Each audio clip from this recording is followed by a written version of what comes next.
Hello everyone, welcome to Vandana academy. और आज हम पढ़ेंगे, आज का टॉपिक है आपका बहुभाषिकता। और आपकी भाषा फर्स्ट हो चाहे सेकंड हो, चाहे पेपर फर्स्ट हो चाहे पेपर सेकंड हो, दोनों में ही इससे प्रश्न बनते हैं। और पेडागोजी का ये महत्वपूर्ण आपका टॉपिक है। और जो भी महत्वपूर्ण टॉपिक है उस पर डेली वीडियो आपको मिल रही है। समावेशी शिक्षा पर भी वीडियो आपको मिल चुकी है। और आज हम बहुभाषिकता पढ़ेंगे, यानी डेली आपको पेडागोजी का एक टॉपिक मिलेगा। तो चैनल पर आप बने रहें, चैनल को सब्सक्राइब भी कर लें।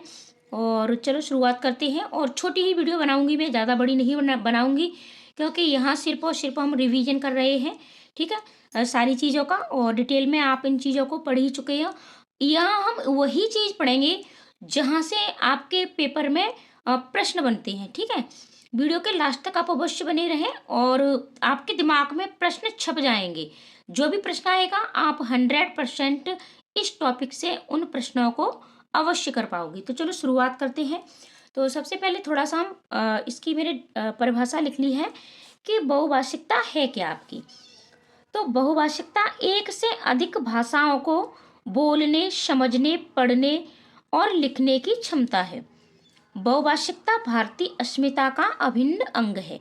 यानी बहुभाषिकता क्या है कि बच्चा है आपका जो एक से अधिक भाषाओं को बोल भी सकता है, समझ भी सकता है, पढ़ भी सकता है और लिखने की क्षमता, यानी ये सभी क्षमता बच्चे के अंदर होनी चाहिए। और वैसे तो भाषा ज्ञान में भी ये सारी क्षमता बच्चे के अंदर होती है। ठीक है, कि बोलना, समझना, पढ़ना, लिखना। ठीक है, क्षमता के साथ बोलना भी अर्थपूर्ण हो, समझना भी अर्थपूर्ण हो, पढ़ना भी अर्थपूर्ण हो। और इस सब पर वीडियो मिल चुकी है। आप हिंदी भाषा पेडागोजी नाम से प्लेलिस्ट है, आप वहाँ देख सकते हो। यानी सभी प्लेलिस्ट मैंने अलग अलग बनाई है, पेडागोजी की अलग और आपकी प्रैक्टिस की अलग। अगर आप देखना चाहें तो देख सकते हैं। अब बात करते हैं कि इसका महत्व क्या है। ठीक है, देखो बहुभाषिकता है यानी आपकी एक कक्षा है। ठीक है, और कक्षा कैसी है आपकी? कक्षा आपकी बहुभाषी है। कैसी है आपकी? बहुभाषी कक्षा है। यानी आपकी कक्षा में अलग अलग भाषाओं को बच्चे बोलते हैं। ठीक है, बहुभाषी कक्षा है आपकी। तो अब इसमें इसका महत्व क्या है? ठीक है, और सबसे पहले हम बात करते हैं कि इसका महत्व क्या है। तो सबसे पहले हम महत्व देखेंगे। अब देखो, बहुभाषी कक्षा में एक तो ये होता है कि कक्षा में अपनी मातृभाषा का प्रयोग करने से छात्र अपने विचारों को सहजता से रख पाते हैं। और बहुभाषी कक्षा कब होगी?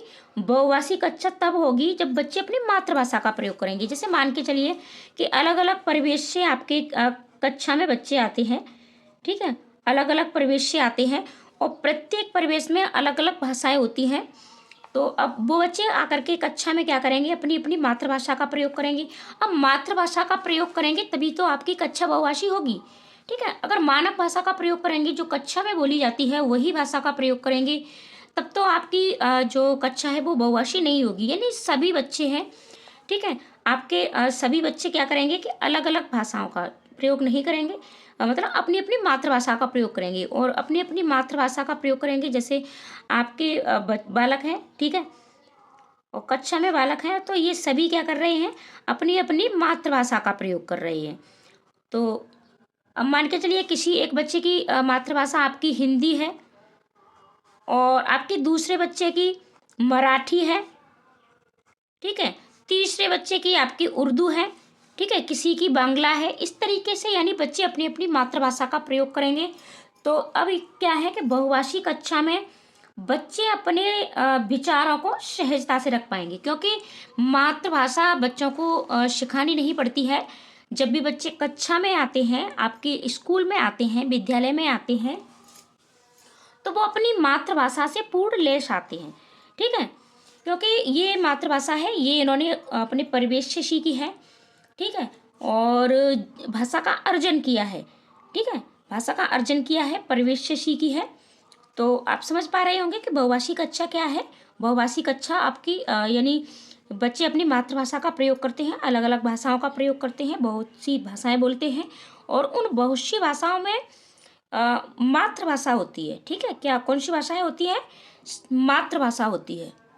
दूसरा टॉपिक देखते हैं। तो दूसरे टॉपिक में जैसे कि जो बच्चा दो भाषाएं बोलता है, दो भाषाएं या फिर दो से अधिक भाषाएं। ठीक है, हम अधिक लिखते हैं।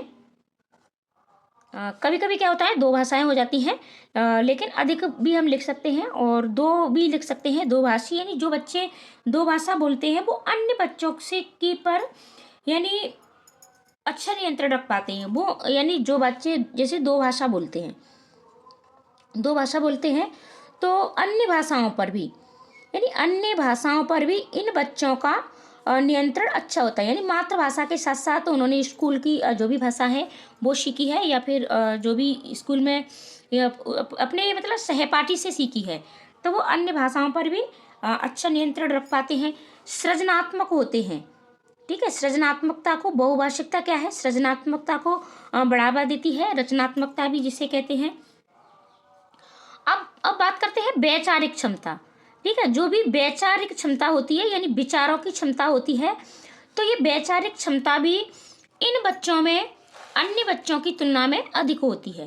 ठीक है, सिर्फ मैं आपको ये सारी चीज़ें ये बता रही हूँ कि प्रश्न आपके कहाँ कहाँ से बनते हैं, हम इसे डिटेल में नहीं पढ़ रहे हैं, लेकिन अगर आप वीडियो पूरी देखोगे और इसको 2 बार देखोगे तो मान के चलिए बहुभाषिकता से आपका कोई भी प्रश्न नहीं छूटेगा।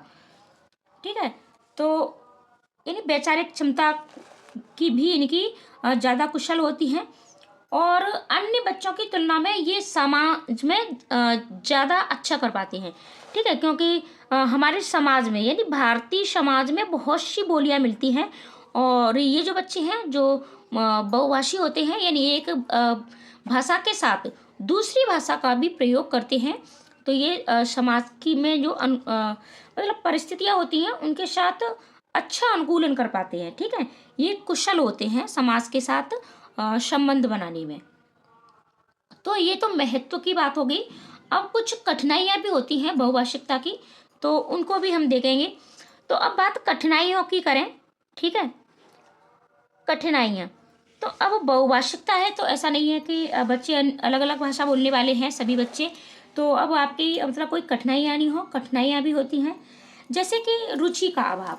ठीक है, कभी कभी क्या होता है कि बच्चे सिर्फ अपनी ही भाषा में रुचि लेते हैं, दूसरी उसकी जो भी भाषा होती है उसमें रुचि नहीं लेते हैं, तो क्या होगा यानी रुचि का अभाव पाया जाता है और ये भी एक मतलब शिक्षक के लिए बहुत ही कठिनाई का विषय हो जाता है। जब तक बच्चा रुचि नहीं लेगा तो वो फिर भाषा सीखेगा कैसे। ठीक है, अब बात करते हैं कौशलों के विकास में।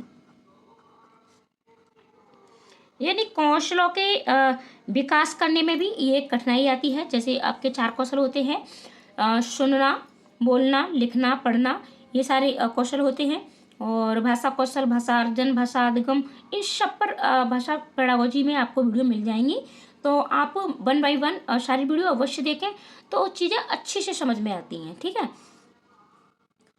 और इसके साथ यानी कौशलों के विकास में भी कठिनाई आती है। और क्षेत्रीय भाषा का आप बच्चे से जो भी भाषा मतलब सिखाते हो तो उसमें क्षेत्रीय भाषाओं का प्रभाव बहुत ही रहता है। ठीक है, तो क्षेत्रीय भाषाओं का प्रभाव, ये सभी कठिनाइयाँ हैं। अब देखो बात करते हैं, ये सिर्फ कठिनाइयाँ हैं, लेकिन बहुभाषिकता क्या जैसे आपसे पूछ लिया जाता है, प्रश्न बनता है आपका कि क्या बहुभाषिकता एक बाधा है, तो ये आपका एक निगेटिव पॉइंट है। बहुभाषिकता बाधा नहीं है, यानी ये अन्य भाषाओं को सिखाने में थोड़ा कठिनाई हो सकती है। ठीक है, जो भी आप बच्चे को भाषा सिखाना चाहते हो तो वहाँ आपको कठिनाई हो सकती है, लेकिन ये बाधा बिल्कुल भी नहीं है। बाधा नहीं है तो ये क्या है, ये एक संसाधन है। ठीक है, शिक्षक होने के नाते आप बहुभाषिकता को एक संसाधन के रूप में प्रयोग कर सकते हो और ये आपका पॉजिटिव पॉइंट है। और ठीक है, तो ये आपको हमेशा याद रखना है कि बहुभाषिकता बाधा नहीं है। बहुभाषिकता क्या है, एक संसाधन है। और बहुभाषी कक्षा में बच्चे एक भाषा के साथ दूसरी भाषा को, ठीक है, एक भाषा के साथ दूसरी भाषा को कैसे सीखते हैं, सहज सीख लेते हैं। ठीक है, सहज सीख लेते हैं या और यानी अर्जन करते हैं इसको। ठीक है, और आपसे पूछा भी जाता है कि भाषा कैसे सीखी जाती है, तो भाषा सहज सीखी जाती है, भाषा का अर्जन किया जाता है। समृद्ध परिवेश में भाषा बहुत ही सरल तरीके से सीखी जाती है। तो भाषा सीखने के लिए ज़्यादा से ज़्यादा आपका समृद्ध परिवेश होना चाहिए। और बहुभाषी कक्षा है तो बहुभाषी कक्षा में समृद्ध परिवेश अपने आप से तैयार हो जाता है। अब बात करते हैं समाधान की। ठीक है, तो समाधान की बात करते हैं हम।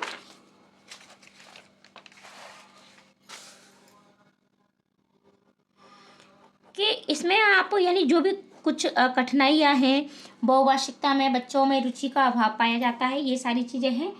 तो अब आप इनका समाधान कैसे करोगे? तो समाधान यानी आपकी बहुभाषिकता है, तो इसमें आपको क्या करना है? तो सबसे पहले जो भी प्राथमिक स्तर पर भाषा है, ठीक है, यानी प्राथमिक स्तर पर आपको बच्चे को जो भी यानी विद्यालय शिक्षा दी जाए, ठीक है, प्राथमिक स्तर पर जो भी आप विद्यालयी शिक्षा दोगे बच्चे को, तो विद्यालयी शिक्षा आपको सिर्फ और सिर्फ मातृभाषा में देनी है। किस में देनी है? मातृभाषा में देनी है, ठीक है। यानी प्राथमिक स्तर पर बच्चे को विद्यालयी शिक्षा सिर्फ और सिर्फ आपको मातृभाषा में देनी है। इसके साथ साथ आपको समृद्ध परिवेश तैयार करना है, ठीक है।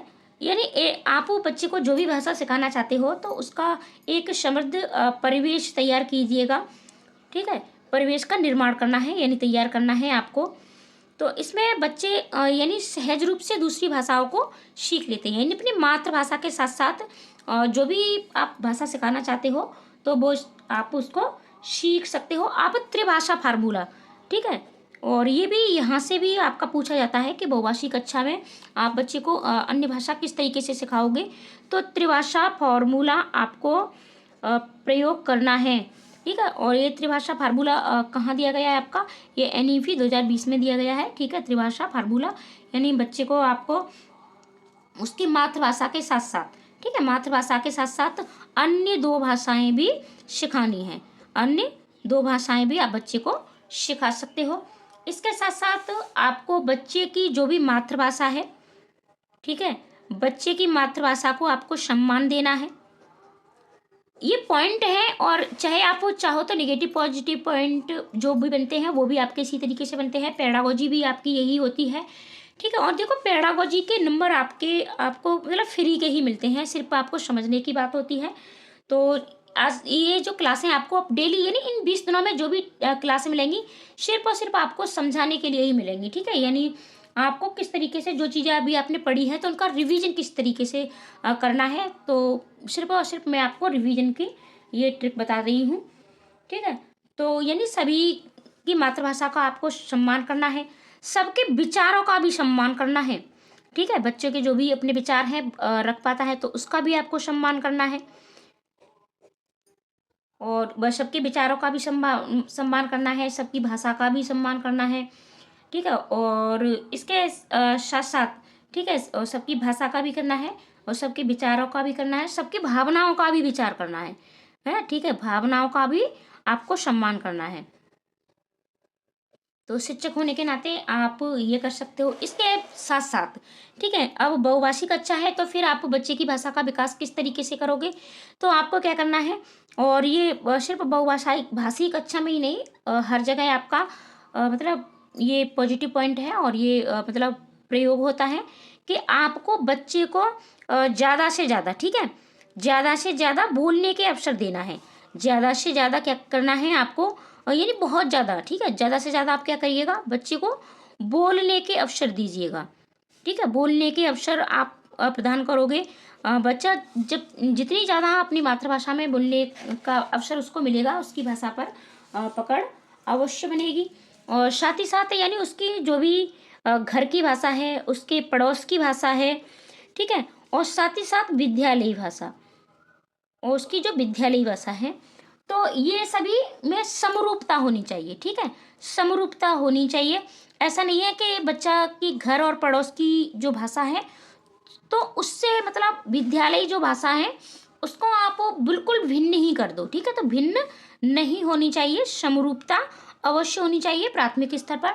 और देखो उच्च प्राथमिक स्तर पर आप बच्चे को, ठीक है, दूसरी अन्य भाषा जब हम सिखाते हैं तो ज़्यादातर, और ये विधियाँ मैंने आपको बता भी दी हैं, तो सबसे एक आपकी अनुवाद विधि है और एक आपकी प्रत्यक्ष विधि होती है।